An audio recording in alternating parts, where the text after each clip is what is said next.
Hey team, it's Ripper here. Hope you guys are doing great. Got a awesome another video of the F Sherman ×2, and we'll talk about that in a minute. But again, before we begin, looking at the ship here, but appreciate all those subscribed on the channel. We're growing really quickly. On our way to our goal to 500 subscribers. If you really like what we're doing here, smash that like button, subscribe, bell button below, and also put so many likes, comments, or anything you want to talk about, and anything that you see we could do better.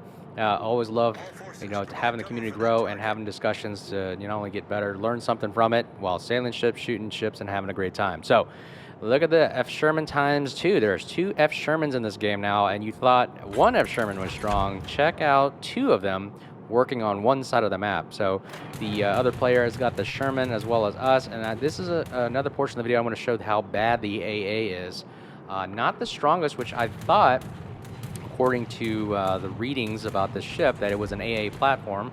And you notice right here, look, there's only 4 flak bursts, and they really didn't really do much. And once he gets inside the ring, and look, he's done more damage to me than I did to him. I shot down one plane, yippee-ki-yay, didn't really do much, and yeah, he's already coming back at us again. Now, I think this is, forgive me, I think it's a Nakamov. I can't remember what carrier, doesn't matter. The fact that the carriers are able to get off a salvo onto you, where I don't have any heals, and really within the first few minutes of the game I already lose about 4,000 health. That's a significant amount of health for a ship that can't get that back heal. Yeah, it is a Nakamov. So Nakamov is one of the most overpowered CVs I've seen in the game, even worse than the FDR, which I'm a fan of the FDR. That's an awesome CV, but the Nakamov takes the trump card right there, because, man, this thing can not only have a good standoff, but look, I'm not even firing at him yet, and he's getting closer, and I got to turn my A on early, or I get spotted, and he can launch these skip bombs at me. So if I turn it on early, he'll get a good shot at me as opposed to shooting somebody else. There, I shoot one plane, and he's already taken off, and the rest of his plane go away. Maybe 2 planes there, whoop-de-doo, but he goes back, rearms, and comes back with another full set of planes. The AA on the Sherman is not the greatest, and I think they should really buff that. They should buff AA in general altogether, because it's just, I know they want to promote CVs, but come on, you got to get, if you have a ship with defensive AA fire as a consumable, and it's built for AA, then you should at least give some of these ships AA. I mean, there are a lot of DDs out there that don't have AA, you're good with that, but when you release a ship that not only is a premium, but also is known for AA, then it should literally be powered for AA, because it presents some kind of contingent on the battlefield against CVs, but I digress. They're not going to listen to me. They'll just keep doing what they're doing because they need to sell CVs. Anywho, look at this. The skip bomber's going to town in Iowa. Look, he sends his planes home, and we can't do anything about it. We can't provide enough AA to stop it, and he sends another wave. Here they come again. And Iowa's going to literally go take a punishment and die because of it. So it's just me and the Sherman over here supporting this flank with our 2 other battleships behind, which is great. I'm glad they're actually pushing for once, my goodness. I feel like I'm pulling teeth to get the team to get over here, or to even follow a DD in the battle, but it seems like, what's the point of playing a game if you're going to sit in the back of the corner? I digress. Anyways, 2 Shermans coming up here. We're going to flank the Tashin here, so I'm going to go straight at him. I know I have the advantage. I accidentally popped the smoke a little early there. I thought I was going to save it, but I think I was trying to hit the hydro button, and I hit it too soon. I noted the hydro on the F Sherman, if you don't know, is 5 kilometers, kind of like the Vampire and some other maybe Friesland DDs. The problem is that's not a crawling smoke line I'm used to, like the Vampire, which you can push in and have it follow you, because once you lose the smoke, you lose the smoke. And the great tactic I really like using is pushing in close to a DD, pop smoke, and have a hydro, and kind of do that silent kill, if you will, where you can turn away, slow, come to a complete stop while continuously hydroing, kind of like the Z-52 tactic of shooting from hydro smoke. I think that's a great tactic to use against unsuspecting DDs, but not so much right now in the Sherman, because you got to time the smoke correctly. So it's really like what he's doing right now, coming into you, driving straight at you. Just open fire, let him drive in, pop the hydro, and then smoke, but I've already used it. But 2 Shermans against Atasha, not a fair competition. He's going, oh crap, look at all his gunfire. The reload on this thing is ridiculous. We got it down to 1 second reload. And I find the HE shells are really good against DDs. I mean, you're pumping out a lot, and boom, there's our first kill right there. RIP, back to 40. And watch out for the torpedoes as well. And here comes Shimakaze. So Shimakaze, we're going to shoot him. Look at this. Even 1 shell hitting him is pretty painful to him. 594, 1,000. Look at that. I mean, these HE shells, although there's only 1 shell coming out the barrel, but shooting 3 every second is pretty devastating. So the HEs are actually working really well against angled DDs, as well as just shooting out DDs outright in general. But the SAP is, of course, a good weapon to use against DDs.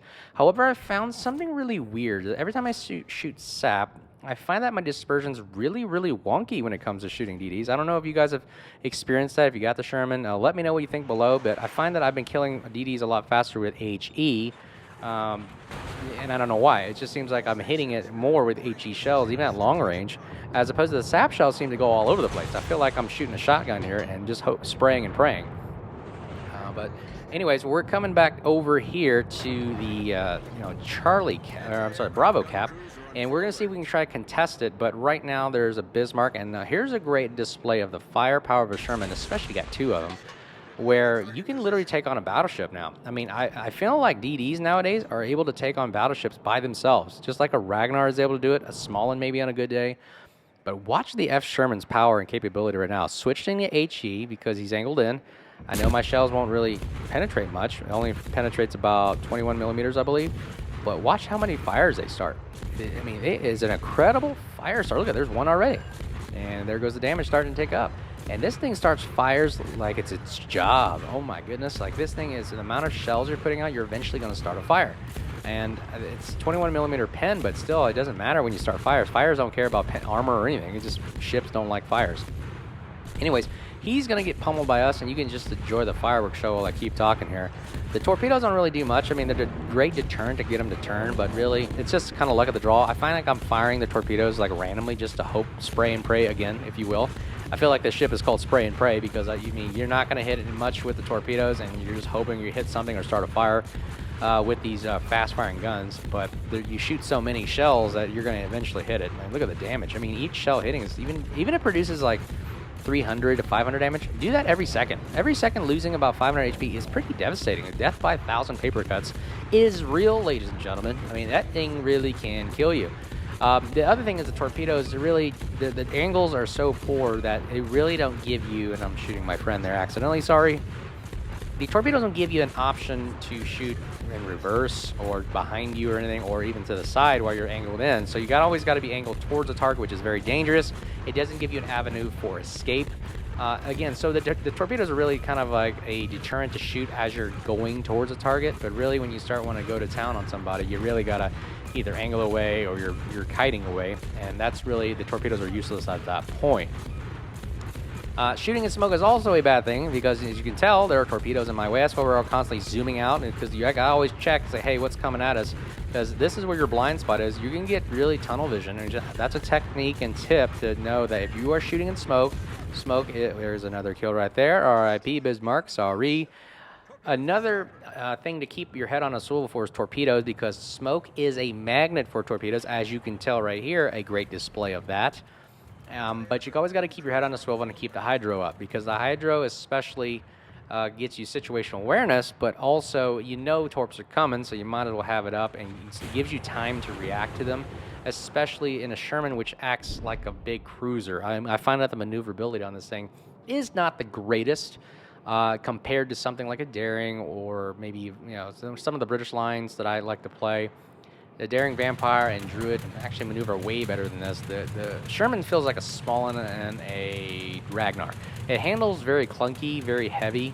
As you see it just turning, it seems like it's taking forever, but it can stop and start okay. It's just like an average DD, especially when you build it into propulsion mod, but honestly, it's not the most maneuverable, and you really got to be careful with it, because, I mean, watch me later when we're trying to dodge, airplanes. It doesn't maneuver enough to dodge even airplanes as fast, which you think it would, but it is very clunky and very slow and very susceptible to make mistakes. Now, I think that's Wargaming's way of kind of weakening it, so not make it too powerful, because if this thing was could turn on a dime and also go fast and also be able to rush other DDs and also be able to torpedoes, I mean, this thing would be literally overpowered.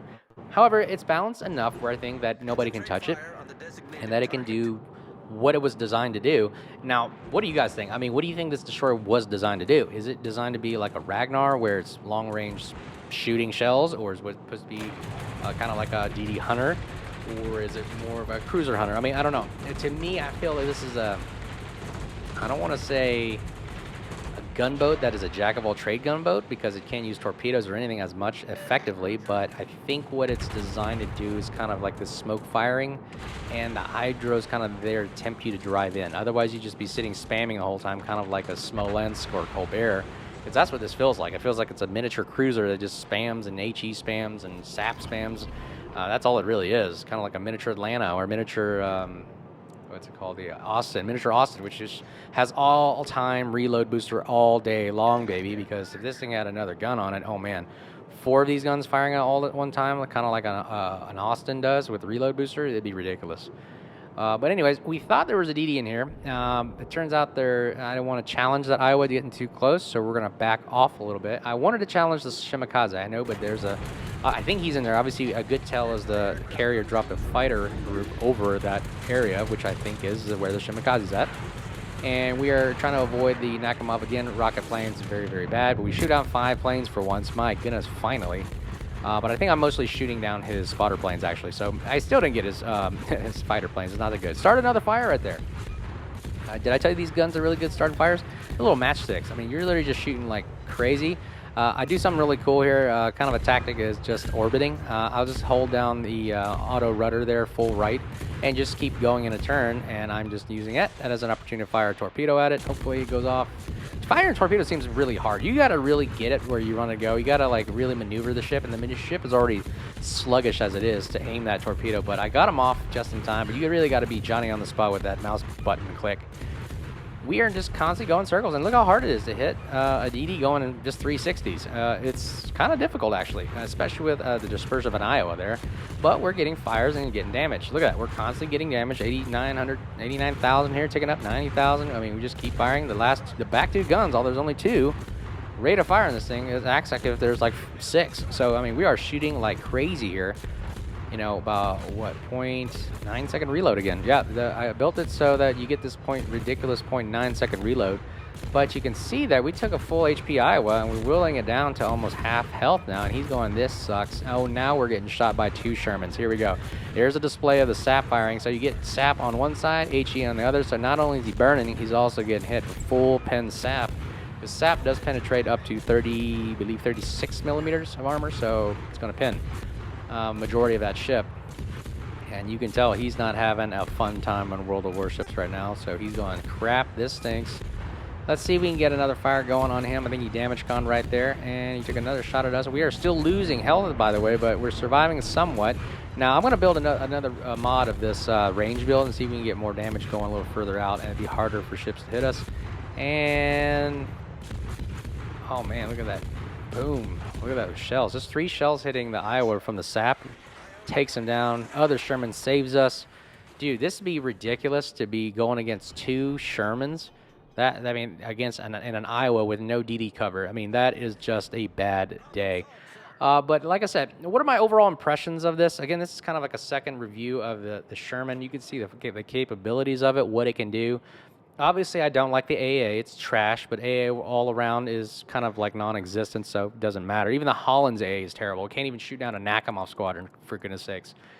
Let's talk about the guns. The primary weapon of this ship is the guns. I think when I build it for range, I think it's going to be even more ridiculous. As you can see, I built for close range. You get to 123,000 K in it. If I built long range and just kind of HE spam in the distance, I think I could get that up to maybe 180. I think it's kind of, that's the gimmick of it. The torpedoes are there to make you feel better. Honestly, I don't think they're there to do much. Am I looking at something, or is there 2 sets of Oh, I see how they labeled it. So if you look at the outlay of the ship, there's 2 torpedo launchers in the diagram of the ship, but really there's only 2 per side. So I don't know why they put 4 single launch things there on the diagram of the ship. I think it's just there as a gimmick. I think it should only be 2, a silhouette of 2, but they label them 1, 2, 3, 4, whatever. Hey, again, like, subscribe, bell button below. Thanks for you guys taking care of us. We're on our way to 500. We're almost there, actually. I would say about another 20. We'll hit it. Also, the maneuverability of the ship is lacking. It feels very sluggish, so you got to keep that in mind. Don't think that this is a highly maneuverable ship. It's not. Very sluggish. A lot of ships outmaneuver it pretty well. The repair standard, the smoke is the American smoke, which lasts really, really well. If you can build into more smoke, you can. It's a great smoke, lasts almost 2 minutes. Hydro is great for hunting down DDs if you can do it right. It's a 5 kilometer, not a 6 kilometer Z52 one, but 5 kilometers I think does pretty well for what this thing can do. You just got to drive in towards the DD, kind of like suck them in, cheat them in, whatever, trick them to get in closer to you, and then boom, you unleash hell with your guns. And no heals is bad, but you can build HP. Starts off with 28,000, but I've noticed I've taken so much damage. I don't know if it's because it's a new ship and everybody wants to shoot the new guy on the street, but that's what it seems like. I mean, I've been taking massive damage in this thing, but it seems like it is a magnet. It is pretty big, and it's an easy target to hit, so I'm going to give it a pretty weak survivability in a sense. I mean, I survived longer than a vampire. But that vampire has crawling smoke, so I can't say that as well. But it seems like it doesn't survive very long, the Sherman. I've seen a lot of videos of him dying. Even Trendlast and Flying with them playing it, they die pretty quickly in this thing. Or at least they die in the game, but I've noticed it doesn't survive very long. And I think that has to attribute for the AA is so poor. If this thing could fend off, airplanes and hold off in its own, then if airplanes avoid it, it wouldn't be spot all the time. We'll take a gun battle to the Shimmikai, see how much shells we can get, but 1 shell from him and we're dead. I turned a little too much to get only 1 gun on it, but still 1 gun's pretty strong. We died to the Shimikaze, but that game was pretty much over, and we did our role and did our best. So again, appreciate all the support. Like, subscribe, bell button below, and write down what you think about the Sherman. If you haven't got it yet, or if you've got it, what kind of builds you recommend and what do you think of it? And until then, we'll talk to you guys soon. Be safe. Cheers.